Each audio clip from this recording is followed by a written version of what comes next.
Hey everybody, and welcome back to the channel. I got a couple requests to look into Zwift's FTP Builder series of workouts, so I'm going to do that today. We're going to talk a little bit about those workouts and if they're going to be good for you, if they're not going to be good for you, and so on. Before we get started, I'm really trying to make a big push to get more people subscribed to the channel. Interestingly enough, so very few of you that watch these videos are subscribed, and I would love it if you would just subscribe to these videos. And if there's something that you're seeing that you'd like to see more of, let me know. If there's something that annoys you, let me know. Put it all in the comments down below. I'm really trying to push to get to 3,500 subscribers by the end of the year. So we got about another 7 or 8 weeks left to go till the end of the year. I'd love to hit 3,500 subscribers. That would be awesome. Now, that being said, strangely enough, these videos, the ones where I talk about Zwift workouts, oftentimes get the most amount of thumbs down. So, if there's something about it you don't like, tell me. If you think I'm crazy, tell me that too. I do have a background in this. I am a registered certified coach. I've studied this stuff for quite some time. I've spent quite a bit of time in the lab, both as a research subject as well as assisting with research in sports and physioscience. So I do have a background in this stuff, but hey, if you have something you disagree with me on, let me know and we can talk it out. I'd love to hear it. Okay, let's dive right into this. This is one of the set of workouts that Zwift offers. It's called the 10 to 12 week FTP Builder, which I have a very hard time saying for some reason, so if I trip up on it, just humor me. So let me give you a quick breakdown as to what it is. It's a 12-week program, and it basically says, hey, if you're fit, then you can skip the first 2 weeks. I would say, if you're in shape, you probably don't need this set of workouts. So let's just say if you're doing this 10 to 12 week FTP Builder, just go ahead and plan on doing 12 weeks. What I will say is if you're not used to being on the trainer and doing workouts, then definitely weeks 1 and 2 are great for you. If you are really well acclimated to the trainer, then yeah, maybe you can skip weeks 1 and 2. But as far as what the workout is, what the workouts are, you'll notice as I scroll through here, you're going to see a lot of zone 2 and a little bit of zone 3, and then occasionally some neuro type work mixed in there, with a little bit of zone 4 occasionally tossed in. But that kind of helps point out what some of the strengths and some of the weaknesses are. So in addition to the quick breakdown that I'm going to give you here, let me also tell you that I'm going to break this out as to who is this set of workouts for? What are some of the positives associated with these workouts and this whole structured setup? What are some of the limitations? I'm not going to say there's any negatives here because I don't think any of these workouts are bad or harmful. If they were harmful or bad, I would say, yeah, you don't do it. There's nothing in here that's harmful or bad. And then what could you do as kind of some improvements? Okay, so again, quick breakdown. A lot of this stuff is zone 2 workouts, which if you know me, I like zone 2 workouts with the caveat that you have to mix in high intensity with your zone 2. Zone 2 can't be all of your training. Zone 3 can't be all of your training. You have to be able to kind of balance that out. So what we'll look at here is the majority of these 12 weeks worth of workouts really focus on your zone 2, which is great. It will build your FTP if you're not already on the pathway to building your FTP. If you're a relatively new cyclist or somebody that's really starting to take training seriously, this is going to work out great for you. Okay, so that's who it's for. It's for the kind of new or growing cyclist that wants to focus on this. If you're already on a path towards training, this is not the series of activities for you. So this is a great primer, if you will. Okay, so what are the positives? Again, I come back to the fact that there's nothing in here that's going to be physically damaging.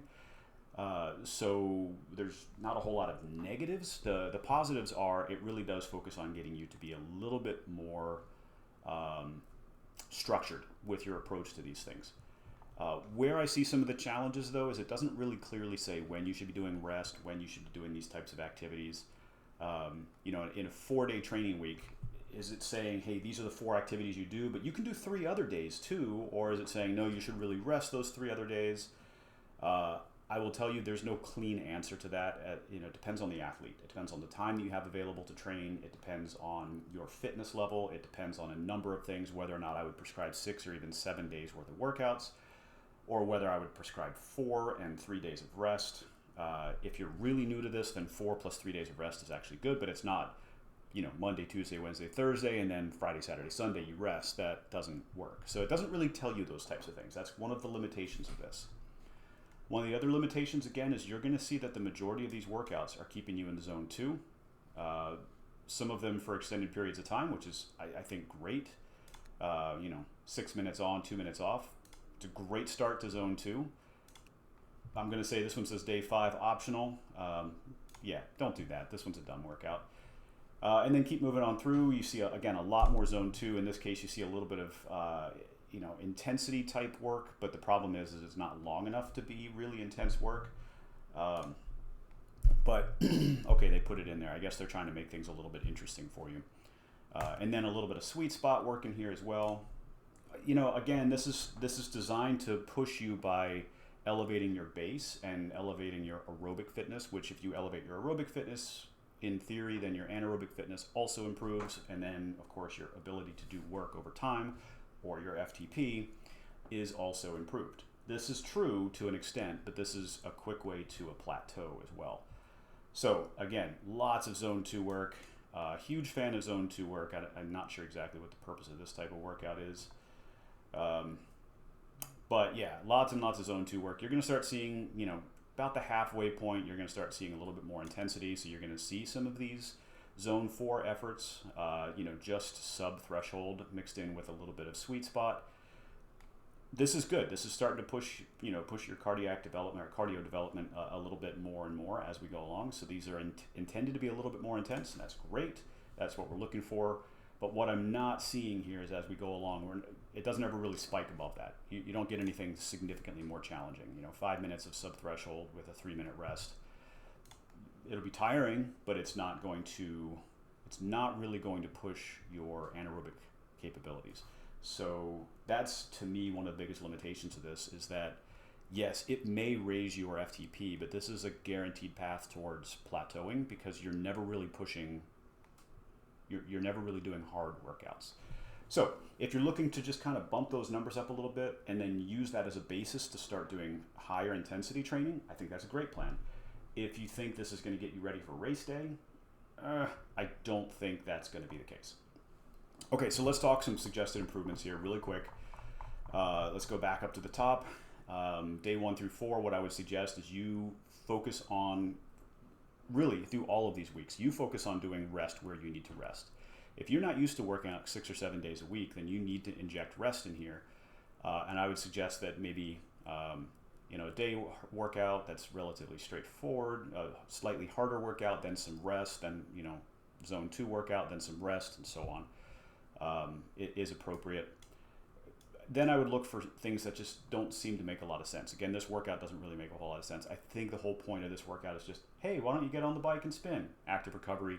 You can do active recovery. Just don't do anything with intensity if you're doing active recovery. When we see these little spikes like this, here's another piece of advice. Do them longer than this. 10 seconds is not straining in any way. You could argue that, well, gosh, doing 10 seconds of effort followed by, minute 50 at zone 2, low zone 2 at that, is intense. I'm going to disagree with you there. You're just not getting enough intensity in this type of workout.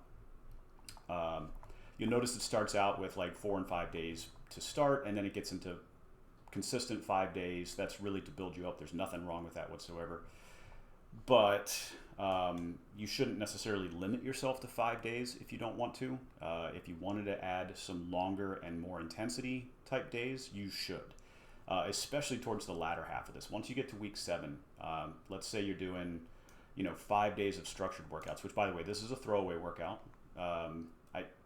It says do it in a fasted state. There's a lot of conflicting evidence whether or not fasting workouts actually do anything or not. Personally, I do not subscribe to the idea that fasted workouts do anything. So in any case, this is a throwaway one. So if you don't want to do that, you'd rather have a rest day and then do a hard day, like a 3 or 4 hour ride on Saturday with some intensity, do that instead. Really, especially once you get to week 7 and beyond, because you're starting to get a little bit more acclimated. Again, this is a throwaway. They're basically like, oh, we got to have a 5th day in here, so let's just go ahead and put a free ride in. 45 minutes of free ride. It doesn't even tell you what to do. Should you be doing like hard efforts for 45 minutes? Should you go out and do like a 45-minute Zwift race? I would say just go out and, if you can ride outside, go ride outside and do some intensity. We're not seeing intensity in these workouts, so add some intensity. Yeah, and then the reality is that a lot of these workouts are on the shorter side. 54 minutes. I just don't think you're going to get anything out of a workout that's 54 minutes and only has 2-minute blocks of zone 2. It's just, there's nothing to be had there. And then, yeah, once we start getting into these later weeks, add more intensity, Do these regular workouts, but on these little throwaway workouts like this, if it looks like a throwaway workout, just don't do it. Don't do it. Go out and actually put in some intensity. Jump into a Zwift race. Do like a Zwift group ride followed by a Zwift race. So you're doing a little bit of zone 1, zone 2 to get yourself warm for about an hour, and then jump into like a 30 to 45 minute Zwift race. I think that's going to be a heck of a lot better than these little throwaway workouts. But that being said, you mix all that together with the stuff that's here foundationally, and I think you have an okay plan for building your FTP. Again, if you know the limitations of the workouts, these are designed for novice beginner cyclists that are just getting into the sport. So that being said, there's my breakdown of the FTP Builder. If you're, again, relatively new to the sport, or you're really just kind of looking to elevate your game and you haven't done a lot of structured training, then this is great for you. If you've done structured training, don't waste your time on this. Consult with a coach instead. I think you're going to find yourself a lot better off. Once you get done doing this, you may still want to consult with a coach and say, hey, I've gotten my FTP elevated. Now what do I do? Different coaches are going to have different ideas as to what to do with higher FTP, or even if FTP even matters. So take it for what it's worth. One thing I don't see on here, by the way, I don't see an FTP test anywhere in here, so you don't really have a way of measuring your before and after results. So what I would suggest is do a ramp test. I like the ramp test better than the 20-minute test in most cases. Do a ramp test before, and maybe do a ramp test halfway through after week 6, and then do another ramp test at the end. So there you go. There's the FTP Builder on Zwift. Whether you think it's a good workout or not, that's up to you. Me personally, I would say do it if it's your first time. If it's not, don't waste your effort on it. There's plenty of things you can do to build strength and endurance over time. So there's my feeling. Again, if you haven't already subscribed, I'd love the subscription. It really helps out the channel, and I really appreciate it. Let me know in the comments whether you think I'm doing a good job with this stuff, whether you think I need to change some things, if you disagree with me or agree with me, or you have some anecdotal evidence to suggest, something that works for you. I'd love to hear it. I've got more videos coming. I'm trying to do a Monday, Thursday release wherever possible, or if worse comes to worse, Tuesday, Friday. So I'm trying to release videos twice a week. Try to focus on Zwift content early in the week, and then in the latter part of the week, I'll focus on other types of content, equipment reviews, and just general channel content. So thank you very much for stopping by today. I really appreciate it. Feel free to check out the people that sponsor me. I've got some links in the comments. They're not affiliate links. I don't get paid for anything. I just really like their products. That is Skratch Labs. That is Swiftwick Socks. I love those guys. So send them some love, and thanks for stopping by.